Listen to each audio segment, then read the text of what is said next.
Hi and welcome to our video on basic turns. In this video we will be talking about setting up before the turn, right and left turns. While we are discussing turning in residential areas, some of these principles can be applied turning on main roads. Setting up before your turn. Remember that whether you are turning left or right, the setup is similar in both cases. For this purpose, let's imagine that we are turning right. First, as we are approaching the intersection we're planning on turning, we want to make sure that we're in the proper lane within 15 meters from the intersection if we can. Depending how fast you are going, you want to start slowing down between a half to a third of a block away. Remember that slowing down could also mean just coasting for a while rather than applying the brakes. As you are approaching the intersection, make sure that you scan well ahead in advance for any signs and other road users and comply with any right-of-way rules as required. Once you are about a third of a block away, signal your intent to turn. For a 90-degree turn, having the right-of-way with no need to stop, you want to be able to take the corner between 15 and 20 kilometers per hour. And the last thing we want to do before turning, we want to make sure that we do a shoulder check for pedestrians. If we're turning right, we want to make sure pedestrians are not coming from our front or from behind us. And if we're turning left, we want to look out for pedestrians that might start crossing from behind us. Now that we've discussed how to set up for a turn, let's talk about right turns. When we are turning right, we always want to turn from the right lane into the right lane whenever possible. As you begin your turn, you want to be within a meter from the curb and try to follow the curvature of the curb with your right front tire. As you are turning, it is very important to look along the intended path of where the car is supposed to go rather than where the car is actually going. If the curb lane is clear for at least half a block or more, you will turn into this lane and do a lane change as required. Notice in this video how the car is remaining close to the curb throughout the turn. As you are coming out of your turn at about the 3/4 mark, remember to gradually accelerate and cancel any signals if they're still on. So now let's see what happens when you have an obstacle within half a block of the turn. The driver will set himself up a meter away from the curb, make sure that he is clear onto the left, and then turn wide of the obstacle, trying to be approximately a meter away from the obstacle as they are turning. The car will position itself a meter away from the curb, make sure it's clear left, and then turn, aiming to be just wide of the parked vehicle.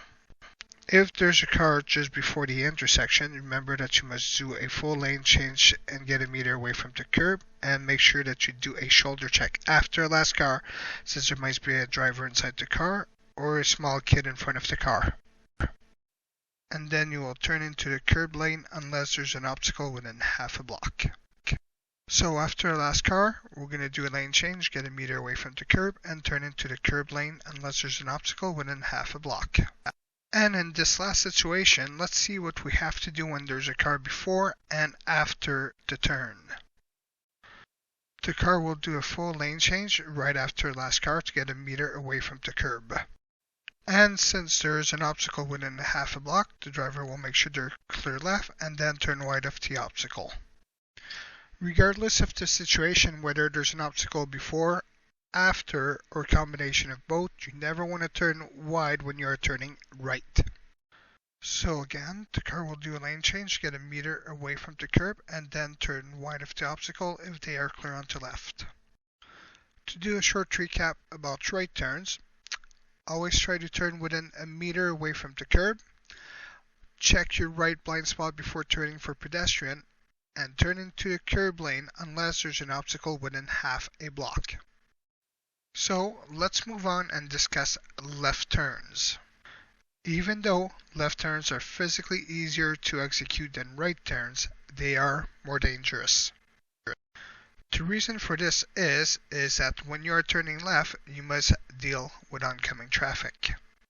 So now we will learn the first right-of-way rule when we're doing left turn is that left turning vehicles must always yield to oncoming traffic and pedestrians. Whether a car is coming towards us or turning right, we must still yield to it at all times.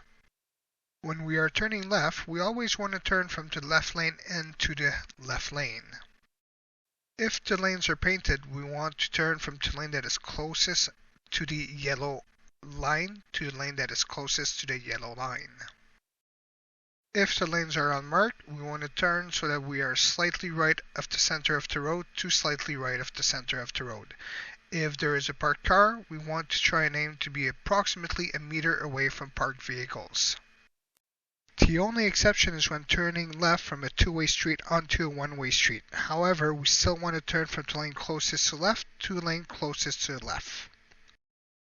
For a left turn, as we discussed earlier, the setup is exactly like that of a right turn, where you will start slowing down as you're approaching the intersection, signal about a third of a block away, and comply to any traffic sign as required.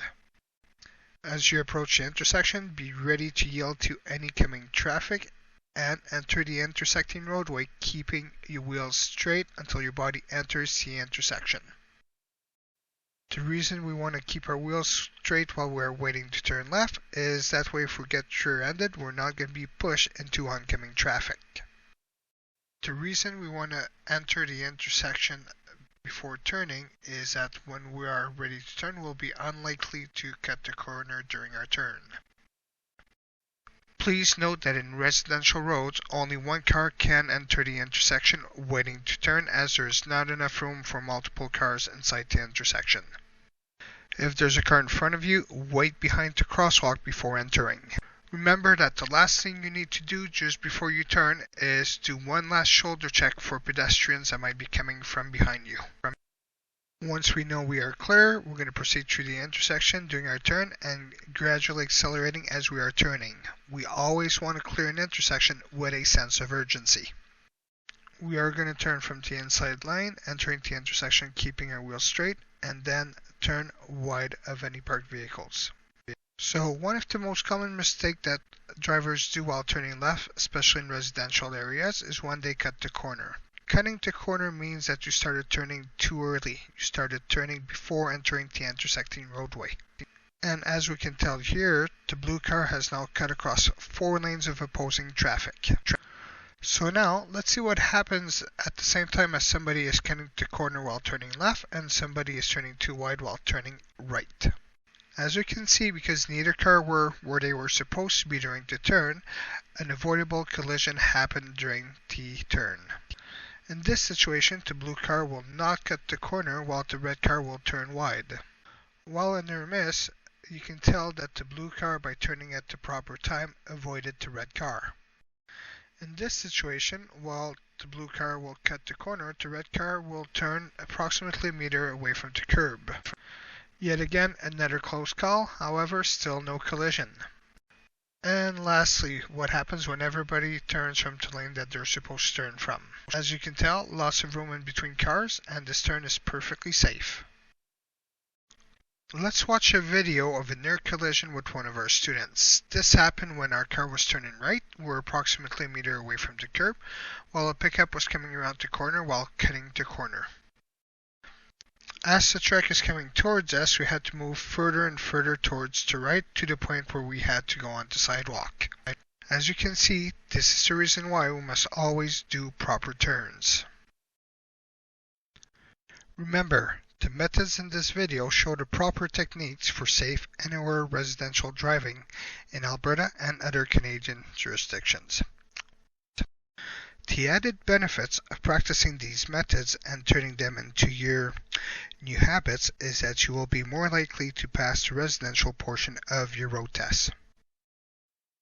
So now, let's discuss what we just learned in this video and how it might apply in a road test situation. Cutting the corner or turning too wide will cost you 5 points on your road test. If you turn from the wrong lane or end up in the wrong lane after your turn, this will cost you 10 points. And if you turn into the wrong lane to the point that you are into the opposing lane of traffic, it is an automatic fail for an unsafe action. So now let's look at a common mistake that normal drivers do on a regular basis. On this image, we can see that the red car did not get into the lane closest to the curb before turning right, and did not turn into the lane closest to the curb after the turn. On a road test, turning from the wrong lane is worth 10 points, and turning into the wrong lane is also worth 10 points.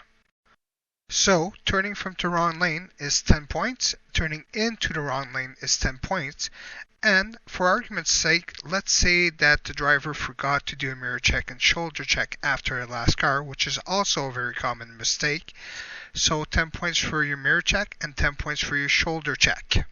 At a worst case scenario, on your road test, forgetting to do all those things can cost you up to 40 points, which is over half the amount of points you're allowed to lose before failing your road tests. Thanks for watching. If you have any questions, please call us or text us at 587-990-2583 or email us at office@archersbluecar.ca.